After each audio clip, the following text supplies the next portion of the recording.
Hello दोस्तों, नमस्कार। आपका हमारे चैनल अजय हिंदी शिक्षा में स्वागत है। जैसा कि हम यूपी बोर्ड क्लास 10th विज्ञान 2020 के जो पेपर है उसका हल देख रहे थे। तो आज ये फोर्थ पार्ट है। इसमें हम खंड जो ग है बायोलॉजी, इसका हल देखेंगे।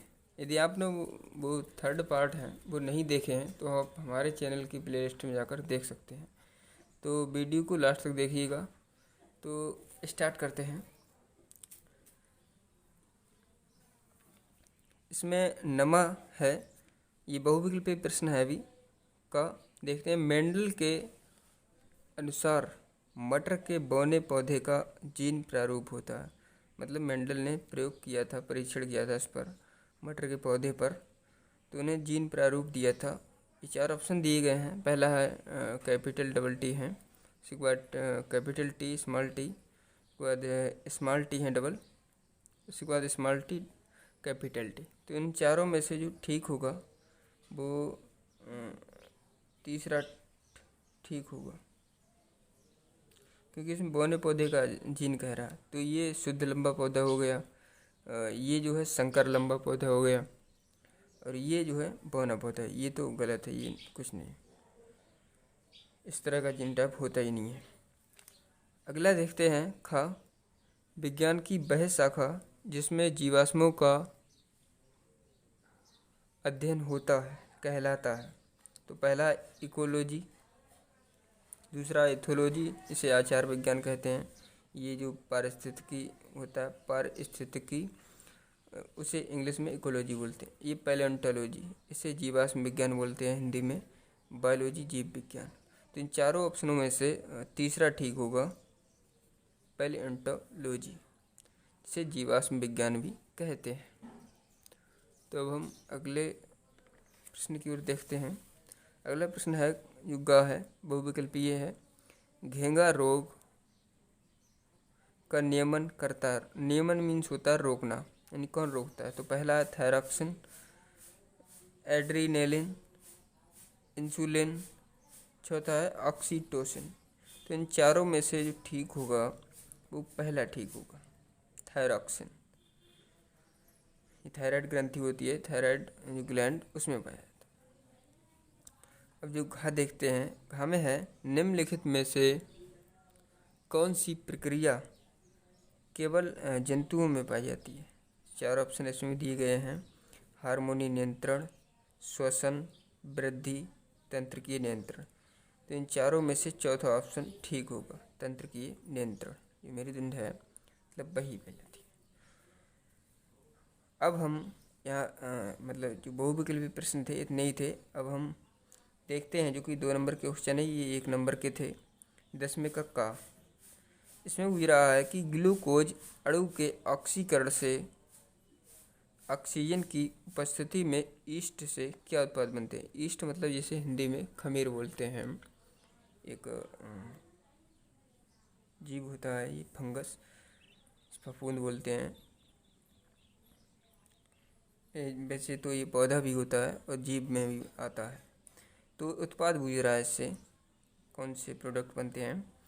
तो इसमें एथिल अल्कोहल, जिसका जो सूत्र होता है C2H5OH, जिसे मतलब एथिल अल्कोहल बोलते हैं।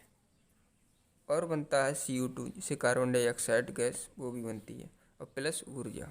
ये 3 उत्पाद बनते हैं। इसका उत्तर ये हो जाएगा। अब हम अगला प्रश्न देखते हैं, जो खा है कि हमारे पाचन में अम्ल की भूमिका क्या है, वर्णन कीजिए। ये इम्पोर्टेंट है, हमें वैसे भी जानकारी होनी चाहिए। तो अम्ल की तो वैसे बहुत सारी भूमिकाएं हैं। ये मतलब जो जीवाणु हमारे शरीर में पहुंच जाते हैं खाने के माध्यम से या पानी पीते हैं, तो उनको ये मारता है। और एक हमारे आमाशय में अम्ल HCl जो होता है वो आमाशय छोड़ता है, स्रावित करता है। तो हम देखते हैं, इसका उत्तर हमने लिखा है, हमारे इसमें दिया गया है। हमारे पाचन में अम्ल की क्या भूमिका, वर्णन कीजिए। 2020 NP जैसा कि यही सेट है। तो इसमें लिखना है पहला HCl जठर रस को, जो HCl है, ये आमाशय में मतलब स्रावित करता है। HCl जठर रस को अम्लीय बनाता है। जठर रस पाया जाता है आमाशय में, उसको अम्लीय बनाता है ये HCl, हाइड्रोक्लोरिक अम्ल। ये असक्रिय पेप्सिन HCl से मिलकर ही सक्रिय रूप लेता है। एक हमारे आमाशय में पेप्सिन नामक पाचक एंजाइम है जो कि प्रोटीन का पाचन करता है, मगर इसके एक नखरे होते हैं। इसका एक नखरा होता है जो पेप्सिन एंजाइम है कि ये अम्लीय भोजन में उपस्थित प्रोटीन को ही एमिनो अम्ल में बदलता है, अन्यथा नहीं। तो जो HCl है वो भोजन को अम्लीय बनाता है, जिससे कि जो असक्रिय पेप्सिन है, प्रोटीन पाचक एंजाइम, ये सक्रिय हो जाता है और प्रोटीन का पाचन ये अम्लीय pH में ही संपन्न कर पाता है, जैसा कि मैंने आपको बताया। उसका दूसरा पॉइंट है जो कि मैंने आपको बताया कि HCl भोजन के साथ शरीर में प्रवेश कर गए जीवाणुओं को मार देता है। तो ये इस तरह आपको लिख देना है, जैसा कि मैंने आपको बताया था। अपनी भाषा में लिखना है, ज़रूरी नहीं कि मतलब यही लैंग्वेज लिखें। तो अब हम अगले प्रश्न की ओर बढ़ते हैं। अगला प्रश्न है कि ग है कि पादपों में जल तथा खनिज लवण के संवहन का वर्णन कीजिए। ये 2 नंबर का है ये भी। तो पादपों में जो जल तथा खनिज लवण का जो संवहन है वो जाइलम ऊतक करता है, लेकिन इसका उत्तर कैसे लिखना है वो आपको मैं बता रहा हूँ। इम्पोर्टेंट क्वेश्चन है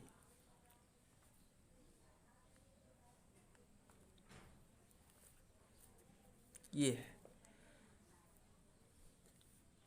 पादपों में, को शायद थोड़ा जूम कर दूं।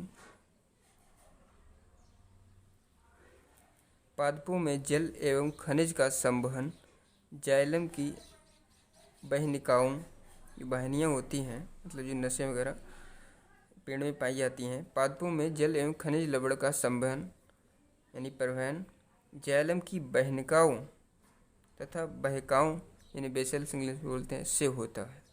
ये लंबी, संकरी एवं स्थूलित भित्ति वाली मृत नलिकाएँ होती हैं, मतलब ये मृत नलिकाओं से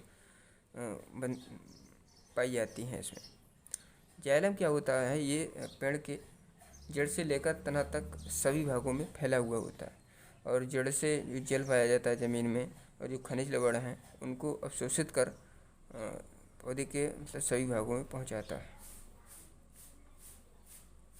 तो एक जाल की तरह ये फैला होता है। तो इतना आपको लिख देना है यहाँ तक। ये मृत मतलब नलिकाएँ इसमें पाई जाती हैं। ये लंबी होती हैं, सक्रिय होती हैं, स्थूलित होती हैं, मतलब कांटेदार। तो अब हम अगला प्रश्न देखते हैं।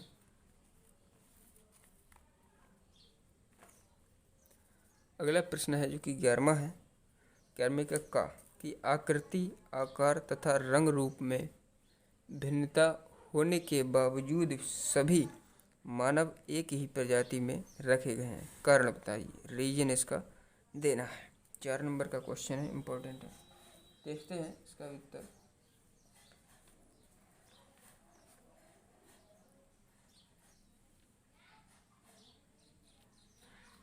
ये है इसका।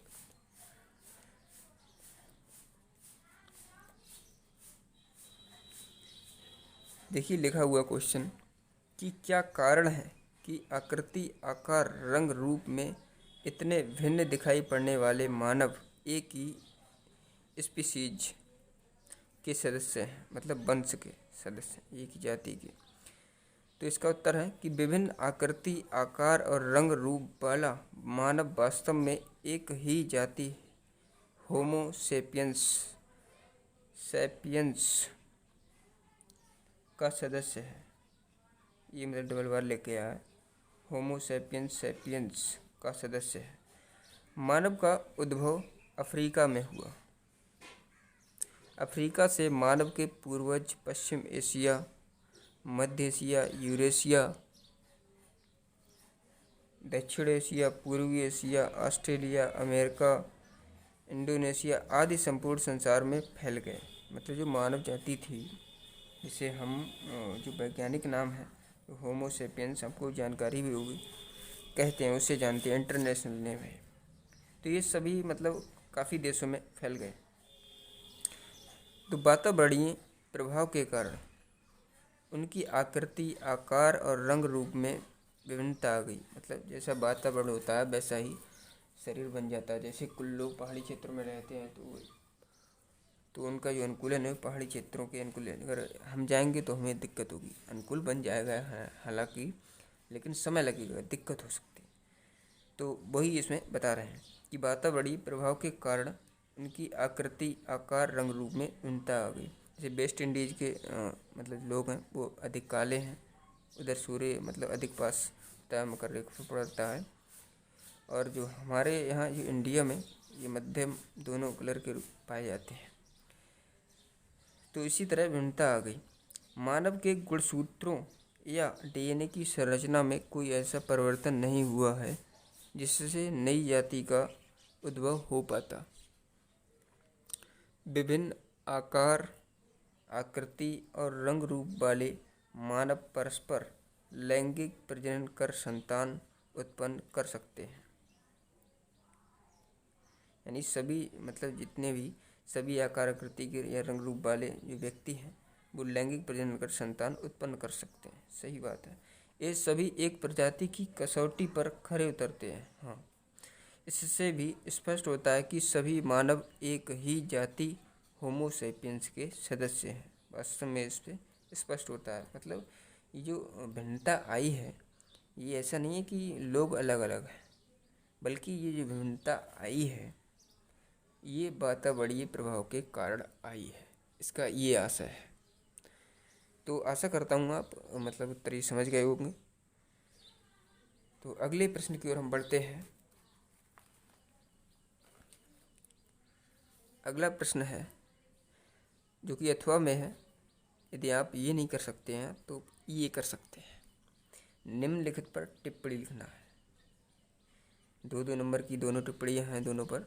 पहला है प्राकृतिक वर्ण। हम प्राकृतिक वर्ण को प्राकृतिक चयन भी, जिसे नेचुरल सिलेक्शन बोलते हैं, के नाम से जानते हैं। तो देखते हैं इसके बारे में। प्राकृतिक वर्ण जो है ये इम्पोर्टेंट है।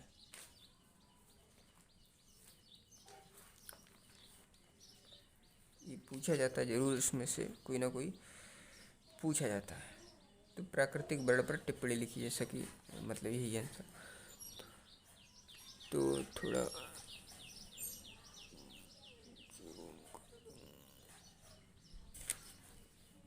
अब सही देखिए, लिखना है आपको कि जैव विकास की पर की शब्द लिखा हुआ है।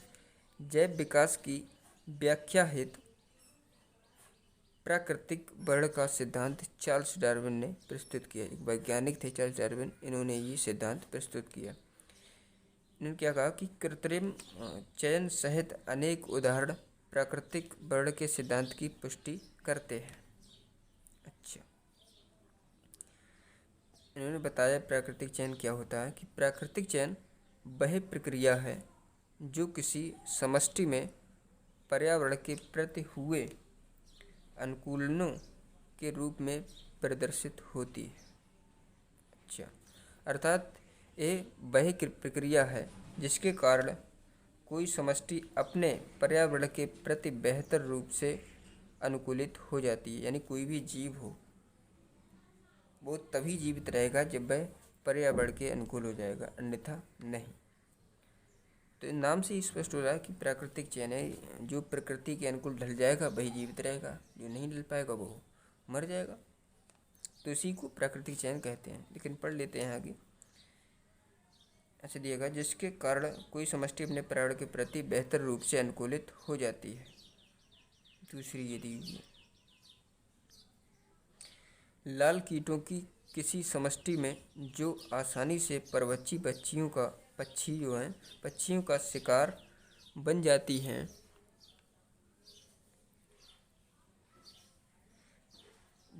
हैं में हरे कीट की उत्पत्ति व उनकी संख्या का तेजी से बढ़ना प्राकृतिक चयन का उदाहरण है। ये मतलब उदाहरण यहाँ से दिए गए हैं। आप मतलब यहाँ तक लिख देंगे टिप्पणी ये तब भी ठीक है, लेकिन पूरी लिख दें 4 मतलब 2 नंबर में है तब भी सही है। कीट की में हरे कीट की उत्पत्ति व उनकी संख्या का तेजी से बढ़ना प्राकृतिक चयन का उदाहरण है। हरे कीट चूंकि पौधों की हरी पत्तियों में छिप जाते हैं अतः पक्षियों को आसानी से नजर में नहीं आते हैं। यहाँ प्राकृतिक चयन के कारण हरे कीटों की समष्टि का आकार बढ़ा। यह सूक्ष्म विकास का रूप है जो जाति उद्भव का आधार बनता है। तो ये आपको उदाहरण डाल देना है, बाकी मतलब इतना लिख देंगे तब भी आपको नंबर प्राप्त होंगे। तो अब हम अगले प्रश्न की ओर बढ़ते हैं, जो कि उस पर भी टिप्पणी लिखना है। ये है प्रतिवर्ती क्रिया। कि इस वर्ष हट चुका है ये टॉपिक से 2021 की परीक्षा है। तो आप जानते हो नहीं जानते हैं, तो मैंने इसका आंसर लिखा है।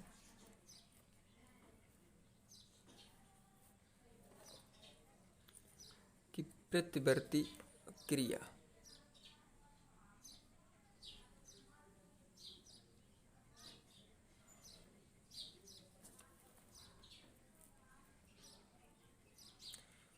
हमने लिखा है प्रतिवर्ती क्रिया किसे कहते हैं, उदाहरण से समझाइए। कई बार बोर्ड एग्जाम में पूछा गया है। इसका उत्तर है कि हमारे शरीर में कुछ ऐसी क्रियाएं होती हैं जिन पर मस्तिष्क का कोई नियंत्रण नहीं होता, या कह सकते हैं कि मस्तिष्क के आदेश के बिना ही ये क्रियाएं होती हैं। इन्हें प्रतिवर्ती क्रियाएं कहलाती हैं या कहते हैं।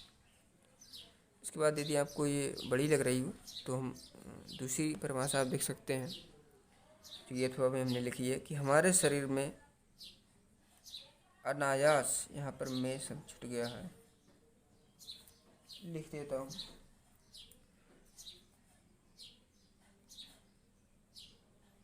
हमारे शरीर में अनायास मतलब अचानक होने वाली क्रियाएं ही प्रतिवर्ती क्रियाएं कहलाती हैं।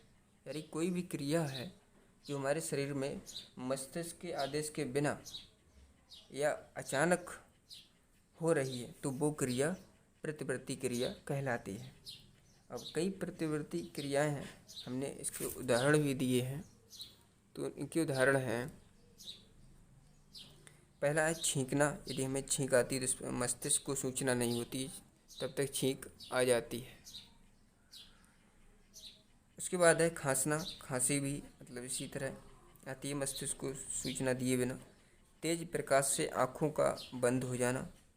जब तेज प्रकाश हमारी आँखों के सामने एकदम आता है तो हमारी आँखें बंद हो जाती हैं। पलकों का झपकना, ये भी मतलब इसी का उदाहरण है। तो इसके कई उदाहरण हैं। यदि मतलब सुई वगैरह चुभ जाए आपके तो एकदम आपका मतलब हाथ हट जाता है, या मोमबत्ती के पास यदि धोखे से आपकी उंगली चली जाए तो एकदम उसकी हाथ से दूर हो जाती। कई इसके उदाहरण हैं। तो आई होप आपको मतलब ये पसंद आया होगा ये उत्तर। कोई जैसा आप चाहें वो लिख सकते हैं परिभाषा इसकी। तो अब हम अगला प्रश्न देखते हैं। अगला प्रश्न है जो कि खा है, एक लिंगी तथा उभयलिंगी पुष्पों में अंतर बताइए तथा दोनों का एक एक उदाहरण भी दीजिए। ये भी मतलब 4 नंबर का क्वेश्चन है, इसी के अंतर्गत है। कई बार भी ये मतलब पूछा गया है। एक लिंगी उभयलिंगी पुष्पों में अंतर। तो देखते हैं इसका आंसर। ये लिखा हुआ है, यदि देख पा रहे हैं आप, कि एक लिंगी तथा उभयलिंगी पुष्प में अंतर बताइए तथा दोनों का एक एक उदाहरण भी दीजिए। तो को दिख रहा होगा आंसर।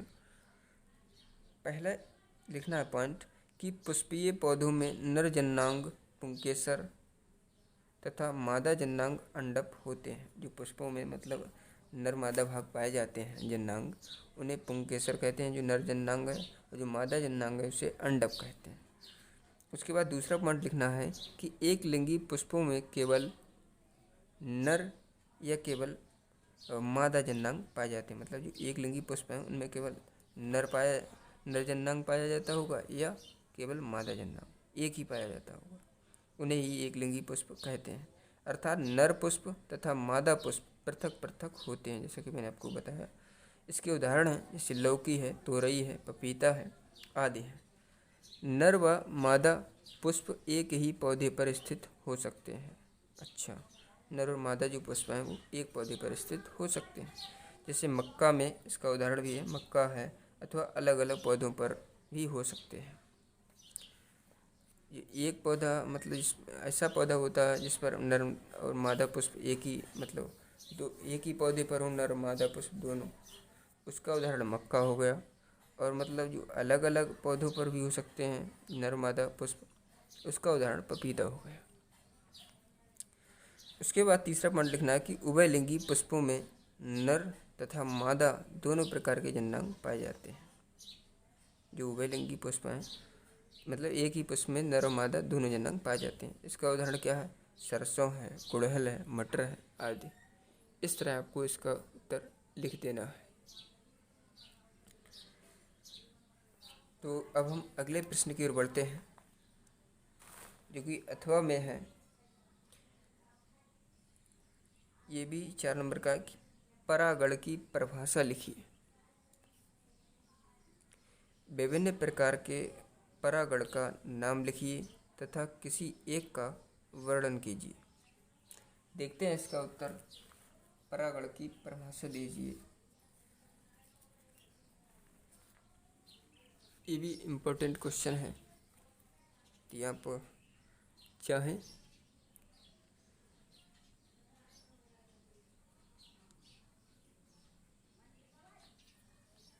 ये है क्वेश्चन कि परागण की परिभाषा लिखिए, विभिन्न प्रकार के परागण का नाम लिखिए तथा किसी एक का वर्णन कीजिए। या ऐसे भी क्वेश्चन पूछा जा सकता है कि परागण क्या है, ये कहाँ पाए जाते हैं, विभिन्न प्रकार के परागण का उल्लेख कीजिए। तो दोनों के आंसर यही लिखना है। तो पहले आपको लिखना है कि परागण की परिभाषा पूछ रहा है तो परागण हेडिंग डालना है। लिखना है एक पुष्प के परागकण जब उसी जाति के पुष्प के वर्तिकाग्र पर पहुँचते हैं तो इस क्रिया को परागण कहते हैं, पॉलिनेशन। इसे इंग्लिश में पॉलिनेशन कहते हैं। जो एक पुष्प के जो परागकण हैं उसी जाति के पुष्प के वर्तिकाग्र पर जो पहुँचने की प्रक्रिया है उसी को परागण कहते हैं। इस तरह आपको लिख देना। अब जो परागण है वो 2 प्रकार का होता है, स्वपरागण और परपरागण। स्वपरागण क्या होता है? सेल्फ पॉलिनेशन जिसे बोलते हैं इंग्लिश में। तो जब एक पुष्प के परागकण उसी पुष्प के वर्तिकाग्र पर या उसी पौधे के अन्य पुष्प के वर्तिकाग्र पर पहुंचते हैं तो इसे स्वपरागण कहते हैं। मतलब जो पुष्प के एक पुष्प के परागण हैं या तो मतलब उसी पुष्प के वर्तिकाग्र पर हों या उसी पौधे के जिस पौधे पर वो पुष्प लगा है उसी पौधे के अन्य पुष्प के वर्तिकाग्र पर पहुंचते हैं तो इसे स्वपरागण कहते हैं। आगे लिखा है 2 लिंगी पुष्पों में स्वपरागण या परपरागण हो सकता है। जो 2 लिंगी पौधे पुष्प हैं उनमें दोनों प्रकार का हो सकता है। उनके उदाहरण क्या हैं? कनकौआ है, गुलमेहंदी है, बनफसा है, मूंगफली है, खट्टी बूटी है आदि इसके उदाहरण हैं। उसके बाद है परपरागण। जब किसी पुष्प से परागकण उसी प्रजाति के किसी अन्य पादप पर, ध्यान देना इस बात में, जब किसी पुष्प, उसमें क्या था मतलब उसी पुष्प के उसी पौधे के किसी पुष्प पर या उसी पुष्प पर, लेकिन इसमें क्या है जब किसी पुष्प से परागकण उसी प्रजाति के किसी अन्य पादप पर, मतलब दूसरा पौधा है वहाँ एक ही पौधा था लेकिन यहाँ पर दूसरे पौधे पर स्थित पुष्प के वर्तिकाग्र पर पहुँचने की जो प्रक्रिया है उसे परपरागण कहते हैं। तो इस तरह आपको लिख देना है। तो इसके उदाहरण क्या हो जाएंगे?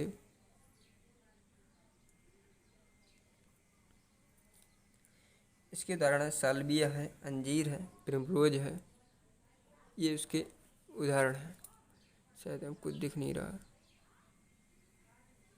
ये इसके उदाहरण हो गए। अंजीर, प्रिमरोज, बेलिसेनेरिया, साल्विया, ये हैं उदाहरण।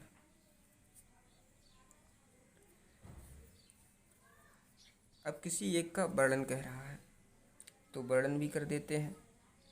इसमें आपको लिखना है परागकण। तो पुष्पी पादपों के पुंकेसरों के परागकोश में अर्धसूत्री विभाजन के फलस्वरूप बने अगुणित लघु बीजाणु परागकण जो होते हैं, मतलब पुष्पी पौधों के जो पुंकेसर हैं, जो नर जननांग हैं, कि जो परागकोश होते हैं जिसमें परागकण पाए जाते हैं उसे परागकोश कहते हैं। और पुंकेसर आपको मैंने समझा दिया, मतलब नर जननांग जो होते हैं।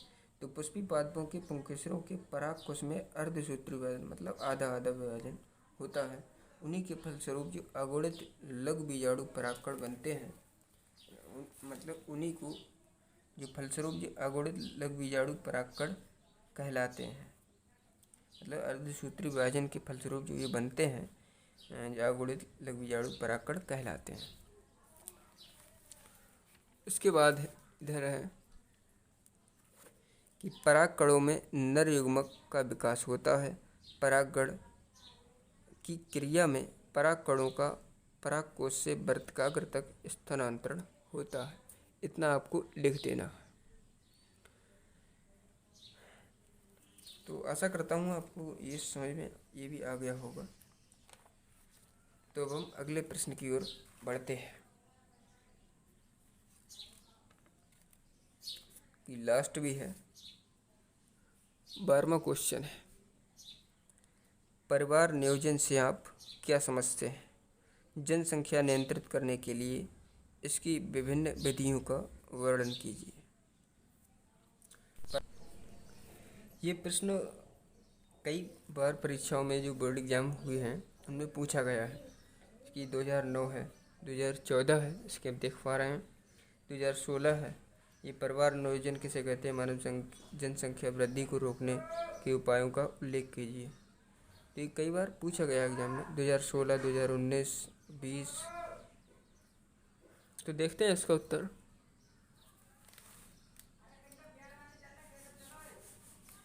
परिवार नियोजन। तो परिवार नियोजन कार्यक्रम को अब परिवार कल्याण, जिसे फैमिली वेलफेयर बोलते हैं, के नाम से जाना जाता है। इस कार्यक्रम के लक्ष्य भी हैं, तो लक्ष्य तो हमें जानना नहीं है, हमें इसके जो जैसे कि प्रश्न में पूछा गया है कि जनसंख्या नियंत्रित करने के लिए इसकी विभिन्न जो विधियाँ हैं वो बताइए। तो हम विधियाँ देखेंगे। ये है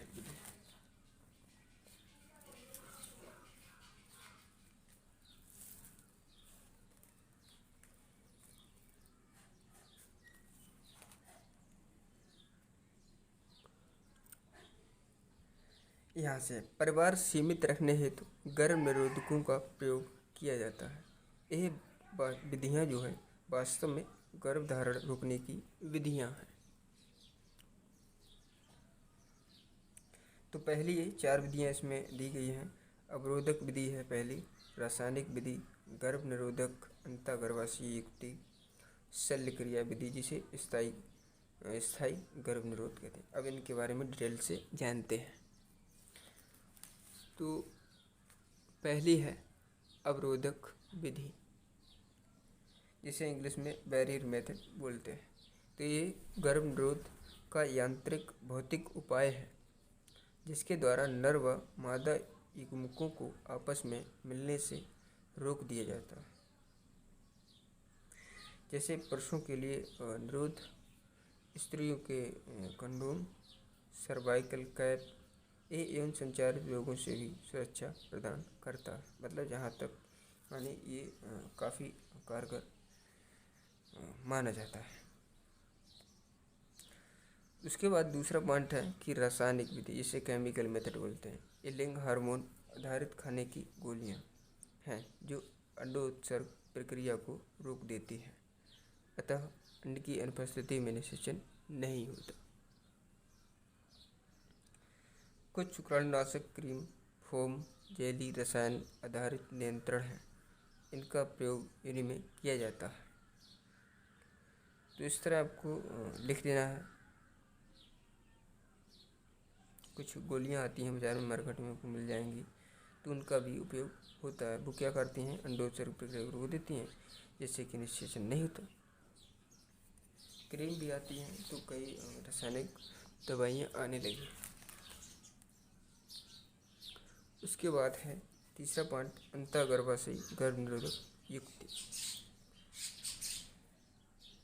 यह युक्ति प्रशिक्षित नर्स या डॉक्टर द्वारा जनन पथ या गर्भाशय में लगाई जाती है, जिसे कॉपर्टी इस प्रकार की सामान्य युक्ति है।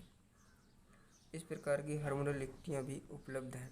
इनके कुछ एक दुष्प्रभाव हो सकते हैं, मतलब ये जो बुरा प्रभावी साइड इफेक्ट भी इसके हैं।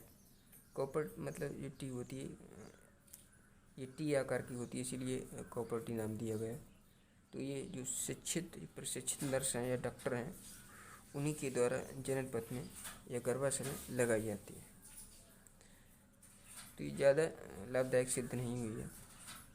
उसके बाद चौथा जो पॉइंट है कि शल्य क्रिया विधि। स्थायी गर्भनिरोध, ये मतलब दो भागों में बटा हुआ है। पहला है पुरुष का ऑपरेशन, जिसे वेसिक्टॉमी इंग्लिश में बोलते हैं। इसमें क्या है कि ये शुक्र नलिका का बहुत ही साधारण ऑपरेशन है। इसमें शुक्र वाहिनियों को काट कर बांध दिया जाता है। इसके उपरांत गर्भधारण का भय नहीं रहता है। जो नलिकाएँ होती हैं, शुक्र नलिकाएँ, उनका ऑपरेशन हो जाता है, उनको जो काट कर बांध दिया जाता है, जिससे कि मार्ग बंद हो जाता है और जो वीर्य है वो नहीं जाता, इससे निषेचन नहीं होता। जो गर्भधारण है वो उसका खतरा नहीं होता। उसके बाद दूसरा पॉइंट है इसी के अंतर्गत कि महिला का ऑपरेशन या टीबीक्टॉमी। जिसे इंग्लिश में बोलते हैं टीबीक्टॉमी। इसमें क्या है कि यह महिलाओं के लिए प्रभाव नियोजन का स्थायी उपाय है। इसमें ऑपरेशन करके फैलोपियन जो नलिकाएँ होती हैं, हमारे मतलब शुक्रवाहिनी या शुक्र नलिकाएँ पाई जाती हैं, उन्हें काट कर बांध दिया जाता है। लेकिन जो महिलाएँ हैं उनमें फैलोपियन नलिकाएँ पाई जाती हैं, जिनसे कि मतलब आते हैं अंडाणु, उन्हें फैलोपियन नलिकाएँ बोलते हैं, को काट कर बांध दिया जाता है। इस प्रकार अंडाणुओं का निर्माण होता रहता है, तब माहवारी चक्र भी सामान्य रूप से चलता रहता है, किंतु अंडाणु फैलोपियन नलिकाओं से आगे नहीं पहुंच पाते, जिससे कि गर्भधारण नहीं होता। तो इस तरह आपको 3-4 पॉइंट लिख देना है। आशा करता हूँ ये भी आपको मतलब समझ में आया हो उत्तर। तो आगे हम अगले प्रश्न की ओर बढ़ते हैं। अगला प्रश्न है कि अथवा में है, इन पर टिप्पणी लिखना है कि निम्नलिखित पर टिप्पणी लिखिए। यदि आप ये करना चाहते हैं ये कर सकते हैं, जो कि 12वां क्वेश्चन है, अभी हमने देखा इसका उत्तर। नहीं तो आप टिप्पणी लिख दीजिएगा। पहला है पादप हार्मोन, दूसरा है पारतंत्र। पहला 3 नंबर में, दूसरा 4 नंबर में। देखते हैं इसका भी उत्तर। हमने नोट्स बनाए हैं बड़ी मेहनत से। यदि वीडियो पसंद आ रही है तो वीडियो को लाइक करें और सब्सक्राइब जरूर करें। जो बेल आइकन है उसको प्रेस कर लें, ताकि जो हमारे द्वारा नई वीडियो बने सबसे पहले आपको नोटिफिकेशन प्राप्त हो जाए। और अपने दोस्तों के साथ ज़रूर शेयर करें, इसके वो भी लाभ उठा सकें इसका। तो देखते हैं पहला पादप हार्मोन। तो पादप हार्मोन शब्द स्टर्लिंग द्वारा दिया गया, एक वैज्ञानिक थे, उन्होंने ये पादप हार्मोन शब्द दिया था। तो पौधों में उसकी वृद्धि और विकास को नियंत्रित करने वाले रासायनिक पदार्थों का जो समूह है उसी को पादप हार्मोन कहलाता है।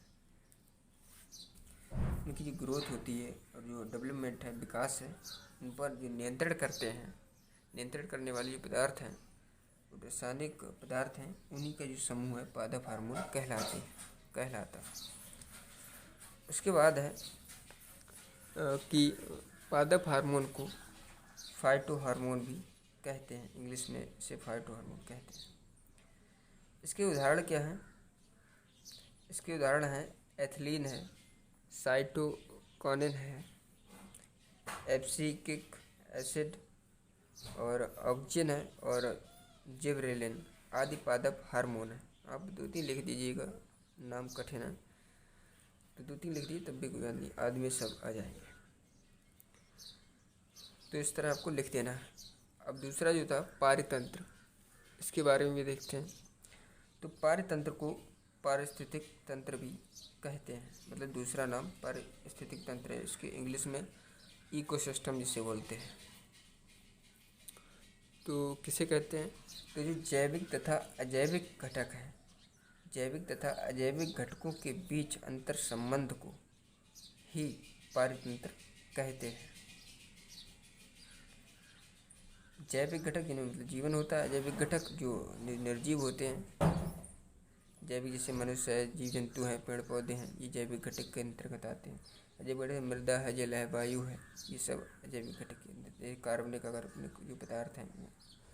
उसके बाद यदि आप ये लिखना नहीं चाहें परिभाषा, तो आप ये लिख सकते हैं कि एक प्राकृतिक इकाई है। सभी जीवधारी अजैव पर्यावरण, जैसे अजैव पर्यावरण मैंने बताया कि जल, मृदा, वायु ये आते हैं, से क्रिया करते हैं और ये सभी मिलकर एक इकाई बनाते हैं जिसे पारितंत्र कहते हैं। इस तरह आपको लिख देना है। यदि ये लिखना चाहें तो ये लिख सकते हैं, नहीं तो ये लिख दीजिएगा।